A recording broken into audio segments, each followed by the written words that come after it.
मैं चंदन Bhardwaj, P24 news देख रहे हैं आप। युवा किसी भी देश का भविष्य होते हैं, लेकिन इन दिनों एक नया ट्रेंड दिखाई दे रहा है। कुछ युवा जुर्म की दुनिया की तरफ अपना रुख कर रहे हैं।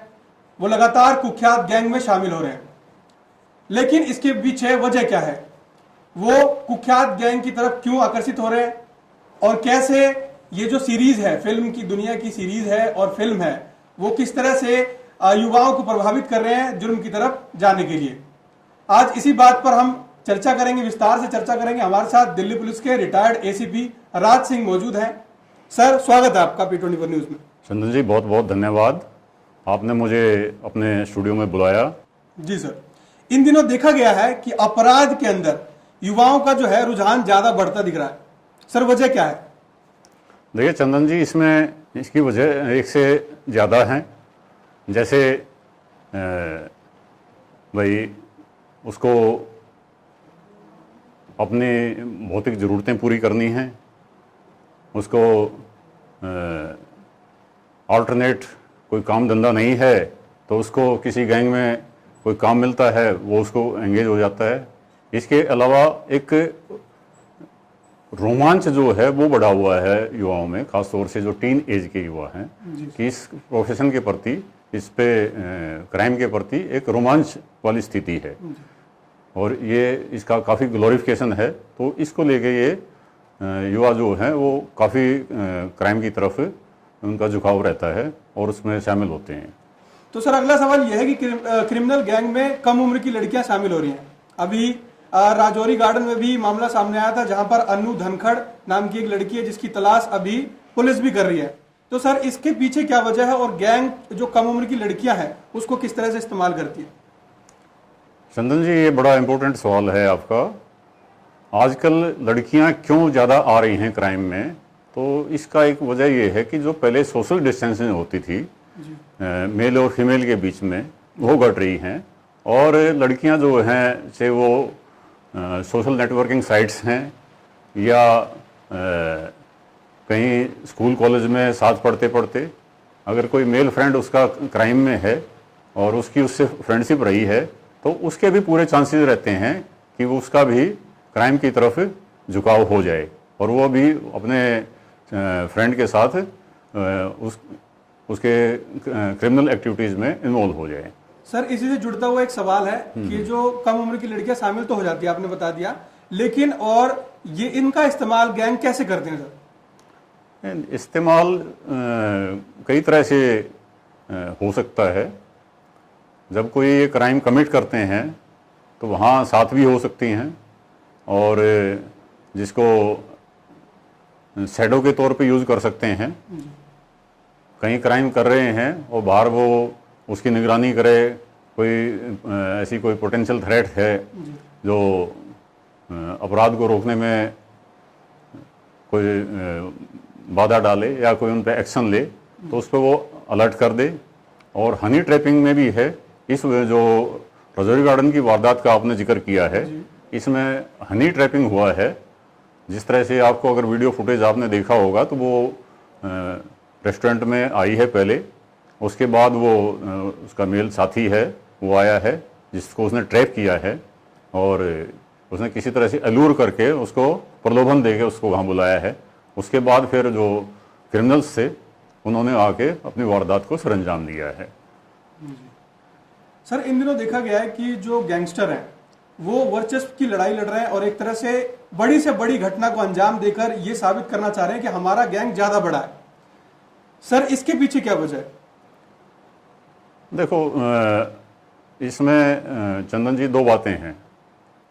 वर्चस्व एक जेल के अंदर है अगर गैंगस्टर, एक वहाँ पे वन अपमैनशिप की एक फीलिंग रहती है, वहाँ उसका दबदबा बना रहे वो रहती है। इसके अलावा बाहर जो इनका वर्चस्व है उसको लेके इनके जो अगर दूसरे किसी गैंग से इंटरेस्ट कॉन्फ्लिक्ट करते हैं, इनके एक दूसरे के डोमेन में एनक्रोच करते हैं, एक दूसरे के कोई पर्सनल एनिमिटी है,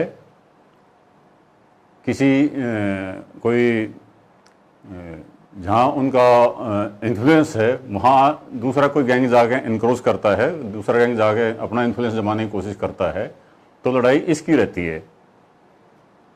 जनरली ये इनको पसंद नहीं होता कि जहाँ मेरा फील्ड इन्फ्लुएंस है वहाँ आके कोई दूसरा वो करे।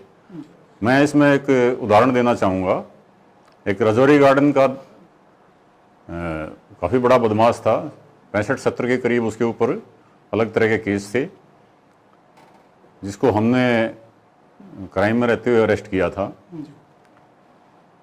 उसकी हमने जो इंट्रोगेशन की तो उसमें सामने आया कि उसका करोल बाग में एक जीन्स मार्केट है, उस एरिया में वो प्रोटेक्शन मनी लेता था जी। और वो सर टैंक रोड वाला है। टैंक रोड, जी। वहाँ प्रोटेक्शन मनी लेता था और वहाँ और किसी को जाने की इजाज़त नहीं थी, उसके गैंग के अलावा और किसी को उसमें इंटरफेयर करने की इजाज़त नहीं थी। अगर कोई इंटरफेयर करता था तो उनके खिलाफ वो एक्शन लेता था और उनमें से किसी न किसी उसके गैंग के मेंबर को जो भी जाता था उसको वो अटैक करके या उसको न्यूट्रलाइज करके उसको ख़त्म करके अपना वर्चस्व जारी रखता। इसी तरह से दूसरे भी हैं, कोई अलग अलग उसमें हैं, कोई बूट लेगिंग करते हैं, ड्रग सप्लाई करते हैं या कोई और क्राइम करते हैं। उस पर्टिकुलर फील्ड में कोई दूसरा क्रिमिनल आके अपना वो करने लगे, उसके उस पर अधिकार क्षेत्र पे अपना प्रभुत्व जमाना चाहे तो वो उसको बर्दाश्त नहीं होता, तो वो वहाँ इंटरेस्ट कन्फ्लिक्ट करते हैं। कई पर्सनल रंजिश भी होती है एक दूसरे के, किसी ने पहले किसी गैंग के मेंबर को मार दिया तो बदले में वो मारेगा उसके गैंग को। तो कई तरह की इसमें रहती हैं दोनों गैंग के बीच में एक दूसरे के खिलाफ, और वो ये रहते हैं मेरा दबदबा गायब है। लेकिन सर ये भी देखा जा रहा है, आजकल देखा जा रहा है कि बड़ी से बड़ी घटना को अंजाम देने की कोशिश कर रहे हैं गैंग वाले, और गैंग वारदात में जैसे एक गैंग वाला कोई बड़ी घटना को अंजाम देता है तो दूसरा उससे बड़ी घटना को अंजाम देने की कोशिश करता है कि इससे उसका वर्चस्व आगे बढ़े। ये बदले की भावना है ना जी। भाई, अगर एक्स एक गैंगस्टर है, उसके किसी एक मेंबर को दूसरे गैंगस्टर ने मार दिया तो मैं इसके दो को मारूंगा, मतलब आपस में ये एक दूसरे। हाँ, और तो कोई कमाई का साधन नहीं होता। तो फिर ये क्राइम के जरिए जो पैसा इकट्ठा करते हैं वो अपने परिवार चलाने के लिए भी करते हैं। गैंग मेंबर्स हैं तो उनको भी कुछ शेयर दिया जाता है। तो ये जो सवाल ये है कि कहाँ से इकट्ठा करते हैं, तो ये जिस तरह का क्राइम ये करते हैं, जैसे ड्रग्स का काम करते हैं तो ड्रग्स से जो इनकम होती है वो है, बूट लेगिंग करते हैं, लिकर सप्लाई का काम करते हैं, उसमें इनकम होती है।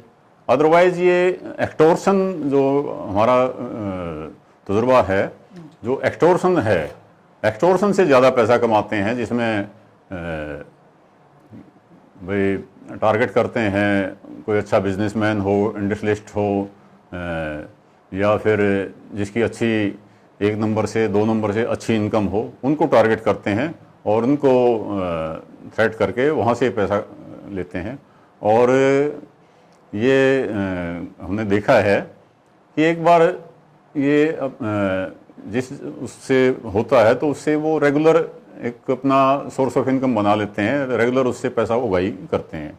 जो इनके गैंग मेंबर्स हैं उनके थ्रू ये एक रेगुलर हर महीने उनसे पैसा इकट्ठा करके और एक इकट्ठे पूल में डाल के फिर ये आगे उसका पैसे का डिस्ट्रीब्यूशन करते हैं। सर अगला सवाल ये रहेगा मेरा कि पुलिस के लिए इन गैंग को कंट्रोल करना क्यों चुनौतीपूर्ण है? देखिए चंदन जी, बात ये है, पुलिस फॉलो करती है, पहली लीड क्रिमिनल की होती है। क्रिमिनल कोई क्राइम करता है तो उसके बाद पुलिस को रिपोर्ट होता है, रिपोर्टिंग होती है और फिर पुलिस उस पर एक्शन लेती है। मतलब पुलिस ने क्रिमिनल का पीछा करना होता है, तो वो अपनी जो पूरी प्लानिंग से वो क्राइम करता है, फिर पुलिस को जो है उसको डिटेक्ट करने में, इन्वेस्टिगेशन करने में टाइम लगता है। और क्या नाम है, जो पुलिस के पास फॉलोअप एक्शंस हैं, वो कई बार इनएडुकेट साबित होते हैं। जैसे किसी केस में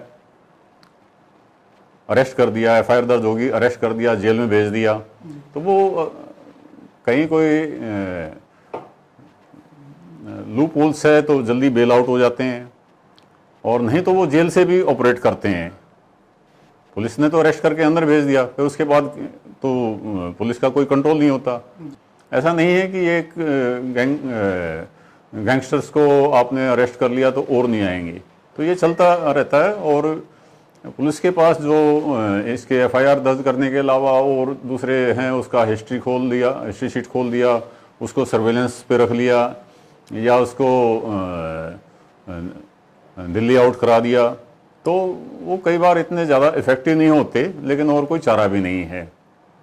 पुलिस का मेन काम तो ये है भी रिपोर्टिंग हुआ, अरेस्ट किया, इन्वेस्टिगेशन किया, चार्जशीट कोर्ट में फाइल कर दिया, उस आगे जो है वो कोर्ट का काम स्टार्ट होता है। तो पुलिस तो अपनी तरफ से पूरा करती है, पर कुछ लूप होल्स हैं, उसका ये फायदा उठाते हैं। सर, इनकी ताकत के पीछे किनका हाथ होता है? क्या कोई बड़ी पॉलिटिकल फर्म हो या बिजनेसमैन हो, ये इनकी मदद करते हैं सर? देखिए चंदन जी, मैं आपको बताऊं, दिल्ली में तो मुझे ऐसा कहीं से नहीं लगा पूरी सर्विस में कि कोई इनको पॉलिटिकल पैटर्नेज मिला हो जी। हाँ, बाहर स्टेट में ये कई बार रिपोर्टिंग में आता है कि ये कोई इनको पॉलिटिकल लीडर होता है, वो शय देता है और इनको प्रोटेक्ट करता है और पुलिस से। दिल्ली में ऐसा नहीं है। मेन जो इनको पुलिस का डर ही है जिससे ये कंट्रोल में रहते हैं जी। और यहाँ कोई ऐसा पैट्रोनेज वाला नहीं है कि भाई कोई पॉलिटिकल पैट्रोनेज हो या कोई बिजनेसमैन हो रखे। हाँ, जो इनको एक्सटॉर्शन करते हैं, जहाँ से पैसा ही वही करते हैं, वो कई बार रिपोर्टिंग नहीं होता, तो वही एक तरह से पैटर्नेज हो जाता है इन पे कि वो रिपोर्टिंग करते नहीं हैं, वो पैसा दिए जाते हैं इसको, और वो फलता फूलता है क्राइम का एक धंधा पैरेलल। जी। तो आपने बताया कि जो गैंगस्टर ये एक दूसरे के लोगों को मारते हैं, लेकिन कई बार ये देखा जाता है कि टारगेट किलिंग होती है, टारगेट करके किसी लोग को ये मारते हैं, तो इसके पीछे क्या वजह होती है सर? क्यों टारगेट किया जाता है लोग? देखिए, मैं एक एग्जाम्पल दूंगा इसमें, उसके साथ में आपको इसका जवाब मिल जाएगा। जी। मुझे मेरे एक जानकार थे, अच्छी उनकी प्रॉपर्टी थी दिल्ली देहात में। उनके पास एक कॉल आती है, भाई हमें इतना पैसा चाहिए, हमारे पास शॉर्टेज हो गई है। उसने कहा कि भाई मेरे पास तो नहीं है इतना, लेकिन उसको जिस किसी ने भी उनको बता रखा था, हाँ भाई इतनी प्रॉपर्टी है, ये काम है और अच्छी इनका इनकम है, सोर्स ऑफ इनकम जो है अच्छा है, तो उनको फिर थ्रेट आया कि भाई हम ये कर देंगे, वो कर देंगे। उसने सीरियसली नहीं लिया। तो ऐसे ही वो अपने घर से मार्केट जा रहे थे, रास्ते में उसके ऊपर, उनकी गाड़ी के ऊपर फायर हुआ। लकीली वो बच गए। लेकिन ये एक वजह है जो मैं इस तरह से, अगर कोई एक्सटॉर्शन की डिमांड उनकी पूरी नहीं करता, तो उसको थ्रेटन करने के लिए या उसको एलिमिनेट करने के लिए वो ये काम कर सकते हैं। कई बार ऐसा है, एक्सटॉर्शन करने के लिए, पैसा उगाही करने के लिए, डराने के नियत से ये वो टारगेट को करते हैं। वहाँ उनको मारने की नियत नहीं होती, लेकिन डराने तक का होता है। किसी के घर पे उन्होंने खिड़की दरवाज़ों पे 2 गोली मार दिया, फिर पर्चा डाल दिया कि हमें, हमारे जो बॉस हैं फलां फलां, उसको आप इतना पैसा दीजिए। तो वो अगर उसके पास रिसोर्सेज हैं तो उनकी इच्छा अनुसार दे देता है, नहीं तो फिर वो दोबारा, उसको पता है भाई अब अगर गोली चली है तो दोबारा भी गोली चल जाएगी। तो टारगेट किलिंग का मकसद यही होता है कि बदला लेने के लिए कोई गैंग मेंबर मार दिया किसी का, तो उसको, या फिर कोई एक्सटॉर्शन की उनकी डिमांड पूरी नहीं हुई, तो इस तरह से टारगेट किलिंग करते हैं। या फिर किसी का प्रॉपर्टी का डिस्प्यूट, ऐसे भी केसेस सुनने में आए हैं भाई, प्रॉपर्टी का डिस्प्यूट है, बिजनेस का डिस्प्यूट है, और वो इनको किसी को अप्रोच करता है, किसी गैंगस्टर्स को, और उसको आम भाषा में बोलते हैं सुपारी देना। अगर वो उसको एंगेज कर देते हैं कुछ पैसे के बदले में, तो उसको भी एलिमिनेट कर देते हैं वो। ये कुछ वजह है टारगेट किलिंग की। सर ऐसा देखा जा रहा है कि जो ज़्यादातर गैंगस्टर है या तो वो मार दिए गए हैं या फिर वो जेल में बंद है और या कुछ तो बाहर भाग के विदेश चले गए हुए हैं। तो सर क्या ये पॉसिबल है, लेकिन फिर भी ये ऑपरेट कर पा रहे हैं, तो क्या ये पॉसिबल है कि विदेश से बैठ के या जेल में बैठ के गैंग को ऑपरेट किया जाए? ये चंदन जी एक नया ट्रेंड चला है। कुछ गैंगस्टर्स जो हैं दुबई में, कनाडा में, इंग्लैंड में, अमेरिका में, वहाँ से ऑपरेट करते हैं। ऑपरेट करना कोई मुश्किल नहीं है। आजकल सोशल नेटवर्किंग साइट्स पे अपने गैंगस्टर्स जो गैंग के मेंबर से भी संपर्क में रहते हैं। सोशल नेटवर्किंग साइट से वो थ्रेट भी दे सकते हैं और डार्क नेट का भी यूज़ करते हैं। इसके अलावा हवाला का एक बड़ा कॉमन सा है जो पैसा ट्रांसफ़र हो जाता है। तो गैंगस्टर को ऑपरेट करने के लिए क्या चाहिए? जो मनी पावर है वही सबसे इम्पोर्टेंट है, वही एक सोर्स ऑफ स्ट्रेंथ है उनका। तो हवाले के ज़रिए ट्रांजैक्शन हो जाता है। सिक्योरिटी फोर्सेस, सिक्योरिटी जो है, पुलिस दूसरे ये लगे रहते हैं इसमें कोशिश में। कई बार कामयाबी हो जाती है, बाहर से भी अरेस्ट करती है पुलिस, अरेस्ट करके लेके आती है। और कई बार वो दो देशों के बीच में एक प्रोटोकॉल होता है, उसको फॉलो करने में टाइम लग जाता है। बाकी संभव है आज की तारीख में नेटवर्किंग की वजह से पूरा वर्ल्ड एक जो है ग्लोबल विलेज बन चुका है, तो उसमें कोई वो नहीं है। पर ये नया ट्रेंड चला है। पहले तो यही था कि भाई कहीं छुप के वो कर रहे हैं, लेकिन अब वहाँ से वो धमकी भी दे देते हैं, क्लेम भी कर लेते हैं जी हमने ये अटैक कराया है। सर लेकिन क्या जेल में बैठ के गैंग को ऑपरेट करना संभव है? चंदन जी मुझे थोड़ा सा अफसोस होगा ये कहते हुए कि जो सुविधा बाहर है वो जेल से भी उनको संभव है, जेल में भी मिल जाती है। टेलीफोन की संभावना, टेलीफोन भी जेल से हो जाते हैं, टेलीफोन की सुविधा भी मिलती है। और क्या नाम है, अनऑथराइज जो है मोबाइल फ़ोन भी टाइम टू टाइम बरामद होते रहते हैं जेल से। ये आपने बीच बीच में सुना होगा, पकड़े जाते हैं मोबाइल फ़ोन। तो इस तरह से फ़ोन के ज़रिए अपने गैंग मेंबर्स के ज़रिए वो जेल से भी ऑपरेट कर लेते हैं। हालांकि नज़र रहती है, कई बार नज़र से बच जाते हैं, वो ऑपरेट कर देते हैं वहाँ से। जेल से भी कोई मुश्किल नहीं है, तो इसमें कोई वो नहीं है, वहाँ से भी ऑपरेट कर सकते हैं। जेल से भी गैंगस्टरों को हाँ ऑपरेट कर सकते हैं, संभव है। ठीक है सर, एक सवाल मेरा अगला ये रहेगा कि ये जो आजकल ट्रेंड है सोशल मीडिया का, आपने भी अभी जिक्र किया पिछले सवाल में कि सोशल मीडिया का जिक्र है, तो इन गैंग के उभरने में और इसके प्रचार प्रसार में सोशल मीडिया की क्या भूमिका है? चंदन जी देखिए, सोशल मीडिया ने एक तरह से हर एक फील्ड में रेवोल्यूशन ला दिया है। सोशल मीडिया जिस तरह से बाकी और फील्ड में एक तरह से इन्फ्लुएंस है उसका, इसी तरह से जो अपराध जगत है उसमें भी इसका रोल है।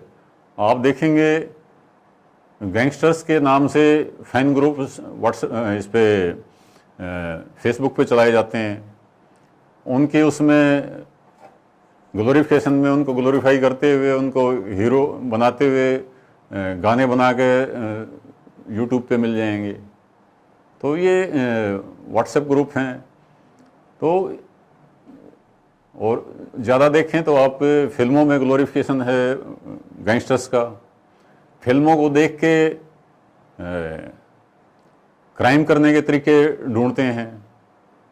आपको मैं थोड़ा याद दिला दूं, एक फिल्म अजय देवगन की आई थी, शायद दृश्यम नाम था उसका। उसमें उसको देख के कई लोगों ने जो है क्राइम किया और कन्फेस किया कि हमने दृश्यम फिल्म देखी थी और उसमें जैसे मार के उसको डेड बॉडी को छुपाया था, तो वो उसकी प्रेरणा उन्होंने फिल्म से मिली थी। इसी तरह से OTT पे प्लेटफॉर्म पे काफ़ी वेब सीरीज आ रही हैं जिनसे जो क्रिमिनल्स हैं, ख़ास तौर से जो नए नए लड़के हैं, टीनेजर्स जो हैं, वो उनसे बड़े इंस्पायरेशन लेते हैं और उसको देख के किसी गैंग को ज्वाइन करते हैं और क्राइम में इन्वॉल्व होते हैं। ठीक है सर, ये जो इन्फ्लुएंस है सोशल मीडिया का, क्या इस पर लगाम लगाना संभव है? कोशिश रहती, देखो इन्वेस्टिगेटिंग एजेंसीज, सिक्योरिटी एजेंसीज की रहती है, जो ऐसे प्लेटफॉर्म्स हैं, ऐसे ग्रुप्स हैं, ऐसे वेब पेजेस हैं जिन पे ग्लोरीफाई किया जाता है या उनको फैन ग्रुप बना के किसी गैंगस्टर्स के लिए वो उसका महिमा मंडन करते हैं। इस पे नज़र रहती है और टाइम टू टाइम उनको ब्लॉक कराने की, बैन कराने की जो सर्विस प्रोवाइडर हैं, जो सोशल मीडिया प्लेटफॉर्म्स के जो वो हैं ऑर्गेनाइजर्स, तो उनको अप्रोच करते हैं और बंद कराते हैं, लेकिन साथ साथ फिर और पॉप अप कर जाते हैं और बन जाते हैं। तो ये चलता रहता है। और ये कहना कि 100% कंट्रोल हो जाए, 100% कंट्रोल नहीं होता। ये ग्लोरिफिकेशन जो है सोशल मीडिया की वजह से काफ़ी हो रहा है। फिल्म का सर आपने अभी जिक्र किया कि फिल्म का महिमा मंडन, उसमें अंदर गैंगस्टरों का हो रहा है। ऐसी एक फिल्म आई थी, एक वेब सीरीज आई थी मिर्जापुर, अभी उसका पार्ट 3 भी आया, आपने शायद देखा होगा और या फिर नहीं देखा होगा। नहीं देखा मैंने। ठीक है, तो इसके अंदर लेकिन 1 और 2 थोड़ा देखा था मैंने जी।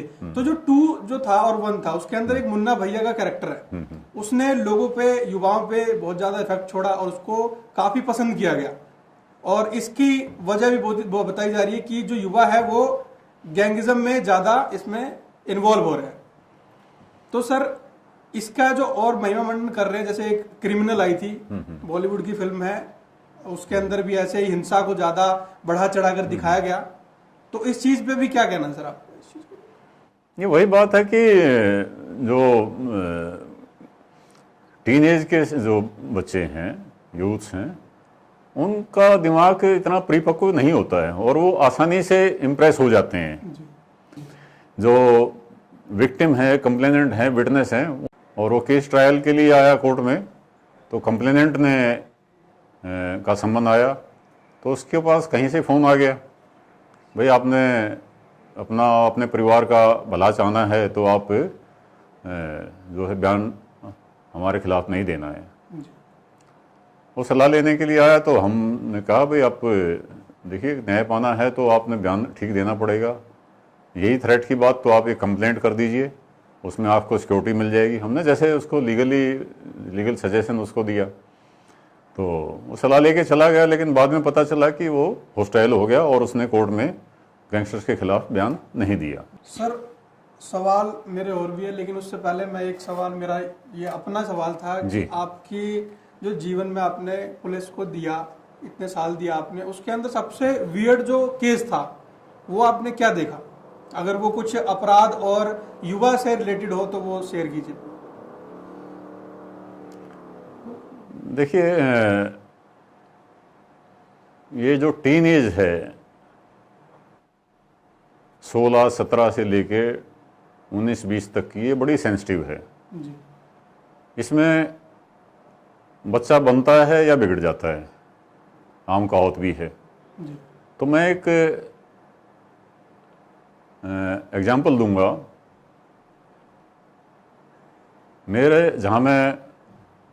जहाँ मेरी पोस्टिंग थी, वहाँ से एक ऐसे ही टीनेज लड़का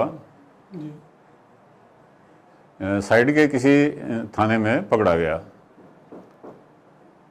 वहाँ से मेरे पास फ़ोन आया, ये लड़का पकड़ा गया है, इसकी क्या पहले के इन्वॉल्वमेंट है। तो हमने रिकॉर्ड देखा तो उसका कोई इन्वॉल्वमेंट नहीं था।